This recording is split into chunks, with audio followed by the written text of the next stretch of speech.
நான் சில பீகாரினுடைய அனுபவங்களை சொல்வேன் என்றால் உங்களுக்கு ஆச்சரியமாக இருக்கும்.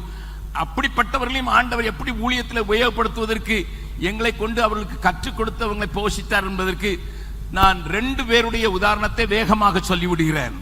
ஒருவேளை ஒரு சிலருக்கு தெரிந்திருக்கலாம்.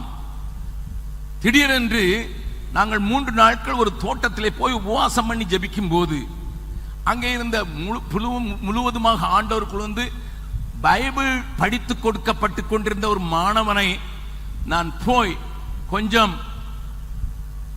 சால்ட் பிஸ்கட் வாங்கிட்டு வா, முடிந்த பிறகு கொடுத்து ஒரு டீ கொடுக்கலாம் என்று சொன்ன போது அவன் திரும்ப வரும்போது 2 கைகளில் ஒன்றில் சால்ட் அடுத்ததுல பிஸ்கட் வாங்கிட்டு வந்தான். நீங்கள் நினைப்பீர்கள் இப்படிப்பட்டவர்கள் தான் பீகாரில் இருக்கிறார்களா என்று. அவன் சொன்னான், நீங்க தானே சொன்னீங்க சால்ட் பிஸ்கட் வாங்கிட்டு வந்தீங்க. சால்ட் வாங்கிட்டு வந்திருக்கேன், பிஸ்கட் வாங்கிட்டு வந்திருக்கேன், எனக்கு கொஞ்சம் இங்கிலீஷ் தெரியும் சொன்னான். இதுல வேற எனக்கு கொஞ்சம் ஆங்கிலமும் வந்து விட்டது, பைபிள் படிச்சு படிச்சு இப்போ ஆங்கிலமும் வந்து விட்டதுன்னு சொன்னான். நான் என் தலையில அடித்துக் கொண்டேன், உங்களுக்கு புரிந்திருக்கும். பட் இதை காட்டிலும் வேடிக்கையான இன்னொரு காரியத்தை நான் உங்களுக்கு சொல்கிறேன். ஒரு ஹோம் நடத்தி கொண்டிருந்தோம் 20 பிள்ளைகளை வைத்து. பாஸ்டரும் அவருடைய மனைவியும் அதை பார்த்து கொண்டிருந்தார்கள். அன்றைக்கு அந்த பிள்ளைகளுக்கு திடீரென்று சமைத்து போட்டுக் கொண்டிருந்த ஒருவன் வேலையாள், அவன் திடீரென்று என்னுடைய உறவினர், நெருங்கிய உறவினர் இறந்து போனார்கள், நான் போய்த்தான் ஆக வேண்டும், 4 நாட்கள் கழித்துத்தான் வருவேன் என்று சொல்லிவிட்டு அவன் புறப்பட்டு போய்விட்டான். இப்படி பாஸ்டருக்கு ரொம்ப வேதனையா போச்சுது. மனைவியும் திருநெல்வேலி பக்கத்தில் அவங்க ஊருக்கு ஒரு காரியமாக வந்திருந்தார்கள். இப்பொழுது நான் போதக வேலையை செய்வதா, பிள்ளைகளை கவனித்து அவர்களுக்கு நான் சமைப்பித்து கொடுப்பதா என்கிற அந்த குழப்பத்தில் அவர்கள் இருக்கும்போது உட்கார்ந்து ஜெபம் பண்ணி கொண்டிருக்க, ஆண்டவரே யாரையாவது ஒருத்தரை அனுப்பும், எனக்கு கொஞ்சம் உதவி செய்யறதுக்கு என்று சொல்லி ஜெபம் பண்ணி கொண்டிருக்கும் போது திடீரென்று ஒரு மனிதன், ஐயா 3 நாளாச்சு சாப்பிட்டு, எனக்கு சாப்பாட்டுக்கு ஏதாவது ஒரு வேலை கொடுத்தீங்கன்னா எனக்கு சாப்பாடு போடுங்க, அந்த வேலைக்கு தகுந்தாலும் சொன்ன போது ஆண்டவரே அந்த மனுஷனை அனுப்பி விட்டார் என்று சொல்லி சோத்திரம் பண்ணு, உனக்கு நல்லா சமைக்க தெரியுமா, பிள்ளைங்க சுட்டி பிள்ளைங்க சுத்தமா சமைக்கணும், எல்லாவற்றையும் சுத்தமா செய்யணும் அப்படின்னு அவர் கொஞ்சம் அவனுக்கு இன்ஸ்ட்ரக்ஷன் கொடுத்து விட்டு ஒரு 2.5 கிலோ அரிசியை கொடுத்து, நீ முதலாவது எனக்கு ரைஸை சமைத்து காட்டு, அப்பொழுது நான் தெரிந்து கொள்வேன் உனக்கு சமைக்க தெரியும் என்று சொன்ன போது அவன் வாங்கி கொண்டு போனான். அவனுக்கு கிச்சனை காட்டினார். அங்கே ஒரு ஹேண்ட் பம்ப் இருந்தது, ஹேண்ட் பம்பை காட்டினார். இங்கே வந்து மறுபடியும் அவர் மற்ற வேலைகளை கண்டுபிடித்து ஆளையே காணவில்லையே என்று நினைத்து 1.5 மணி நேரம் கழித்து அவர் ஒருவேளை பசியா இருக்கிறதுன்னு சொன்னான். 2.5 கிலோ அரிசி கொடுத்தோம், வீட்டுக்கு கொண்டு போய் விட்டான் போல என்று நினைத்து வந்து பார்க்கும்போது அவன் இன்னமும் அந்த அரிசியை கழுவி கொண்டிருந்தான். நீங்க கேட்பீங்க, அவர் கேட்டார், என்னையா அரிசியை நல்லா கழுவி போடணும்னு சொன்னதுக்கு இங்கே நின்றுட்டு 1.5 மணி நேரமா ஆயிடுச்சு. அவன் என்ன சொன்னான் தெரியுமா, நீங்க தானே சொன்னீங்க நல்லா சுத்தமா செய்யணும்ட்டு, அதனால அரிசி கழுவுறதுக்கு சர்ஃப் பவுடரை போட்டு அங்க இருந்துச்சு, நான் நன்றாக கழுவி நான் அதை கழுவி கொண்டிருக்கேன், அதில் இருக்கிற சோப்பு போக மாட்டேன் என்கிறது, அதனால் தான் பிந்தி விட்டதுன்னு சொன்னானே பார்க்க வேண்டும். அந்த மனிதனை இங்கே சொல்வதற்கு காரணம், இங்கே இருக்கிற தாழ்வு மனப்பான்மையுள்ள நான் ஆண்டவருக்கு உபயோகப்படவே மாட்டேன் என்று சொல்லுகிறவர்களையும் தேவன் தேடி வந்திருக்கார் என்பதற்கு அந்த உதாரணத்தை நான் சொல்லுகிறேன். நடந்ததை கவனியுங்கள். அன்றைக்கு அது வியாழக்கிழமை, எப்படியோ சமயத்து பிள்ளைகளுக்கு கொடுத்து விட்டான். அடுத்த நாள் வெள்ளிக்கிழமை ஒரு உபவாச கூட்டம். உபவாச கூட்டத்தில் அது ஒரு விடுதலையின் கூட்டமாக இருந்தபடினால அந்த அவன் சமைத்து விட்டு, இவனுக்கு இதுவரைக்கும் கிறிஸ்து என்றால் யார் என்று தெரியாது, கிறிஸ்தவத்தை குறித்து ஒன்றும் தெரியாது, சர்ச் என்றால் என்ன என்று தெரியாது, கூட்டங்கள் என்றால் என்ன தெரியாது. அவனும் வந்து பின்னாலே உட்கார்ந்திருக்கிறான் சமைத்து முடித்து விட்டு. அப்ப கூட்டம் முடிந்து வந்தவர்களுக்கு கை வைத்து அங்கே இருக்கிற பிசாசுகளை இயேசுவின் நாமத்தில் போயின்றால் அது போகிறது பார்த்தவன அவனுக்கு ரொம்ப ஆச்சரியம் போச்சு. இதென்றா மந்திரம் போடுறாரு, இயேசுவின் நாமத்தில்ங்கிறார், பிசாசு ஓடிடுது, நல்ல சுகமாகாம வந்தவங்க எல்லாம் நல்ல சுகமாகிறாங்களேன்னு அவனுக்கு ஒரு பெரிய ஆச்சரியம். இந்த மந்திரத்தை நான் சொன்னால் பலிக்குமா என்று யோசிக்க ஆரம்பித்து விட்டான். இன்றைக்கு நீங்கள் வந்து பார்த்தீங்கன்னா எங்களுடைய ஒரு சிற்றாலயம் இருக்கிறது, அதை அடுத்த காம்பவுண்டில் அங்கே கவர்மெண்ட் ஹாஸ்பிட்டல் இருக்கிறது, அதுல டிவி வார்டு இருக்கிறது. இவனுக்கு அடுத்த நாள் சனிக்கிழமை காலையில் 10 மணிக்கெல்லாம் வேலையை முடித்து விட்டு இந்த மந்திரம் கிரியை செய்கிறதா என்று நான் பார்க்க போகிறேன் என்று சொல்லி அந்த காம்பவுண்ட் வாளை தாண்டி விழுந்து அங்கே டிபி ஹாஸ்பிட்டலுக்கு போனா ஒரே ஒரு பேஷண்ட் 6 டியூப் மாட்டிக்கொண்டு அங்கே படுத்திருக்கிறான். நர்ஸும் இல்லை, டாக்டரும் இல்லை. இவன் பார்த்தான் இதுதான் சரியான சந்தர்ப்பம் என்று போய் அவன் மேல கையை வைத்து இயேசுவின் நாமத்துல அப்படின்னு அவனுக்குள்ள ஒரு மின்சார சக்தி வந்து அவன் 6 டியூபோட எழுந்து ஓட ஆரம்பிச்சுட்டான். Really happen. நீங்க இன்னைக்கும் விசாரிக்கலாம், அந்த மனுஷனே நான் உங்க முன்னால கொண்டு வந்து முடிக்கும்.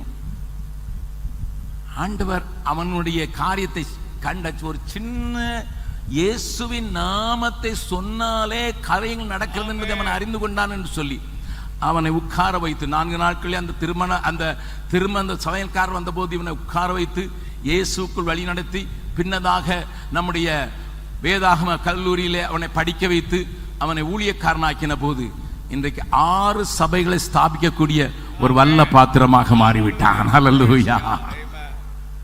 ஒன்றுமில்லாதவன் என்று அறிவில்லாதவன், இவன் ஒரு மாங்காய் மடையன் தான் நீங்க தமிழ்ல சொல்லுவீங்க. அவனையும் கூட உபயோகப்படுத்துவதற்கு தேவன் வாஞ்சிக்கிறார். ஏனென்றால் அவருடைய வேலை மிகவும் விசாலமானது.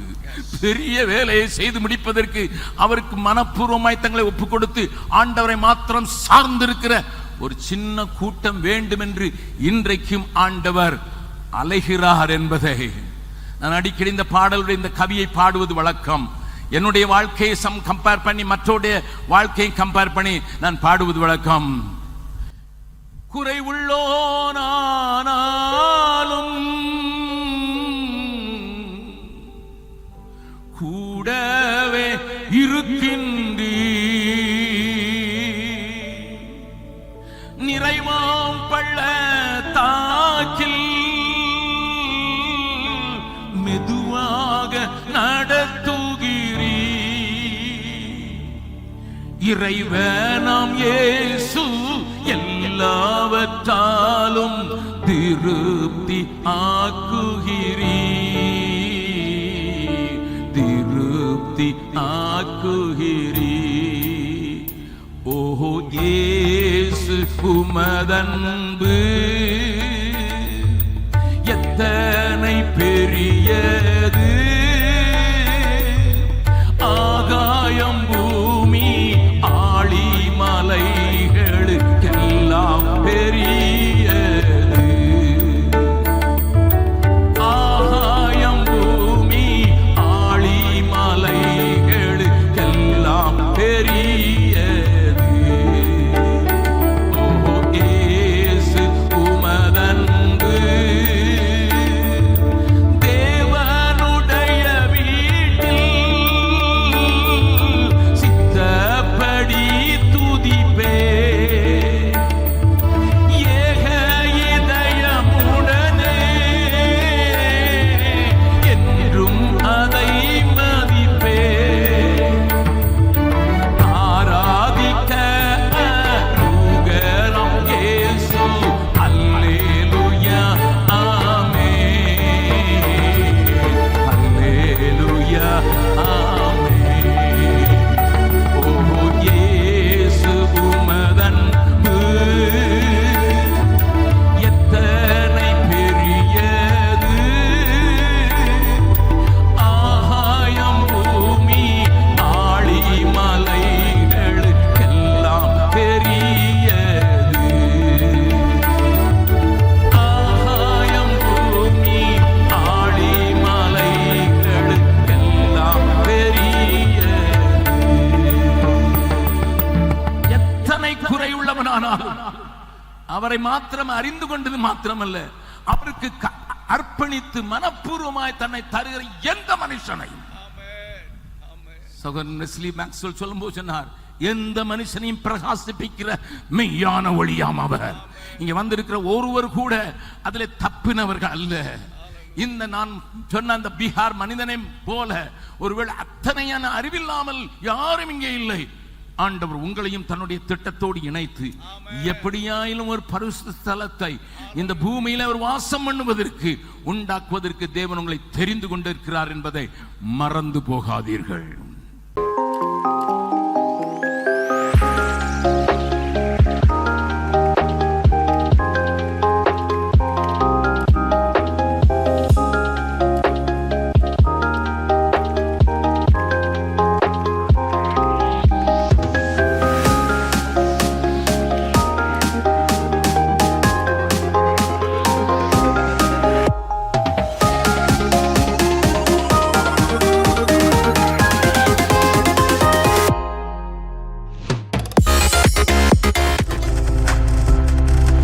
நீங்கள் பார்த்து கொண்டிருப்பது உங்கள் ஜாய் டிவி. உங்கள் துக்கம் சந்தோஷமாய் மாறும்.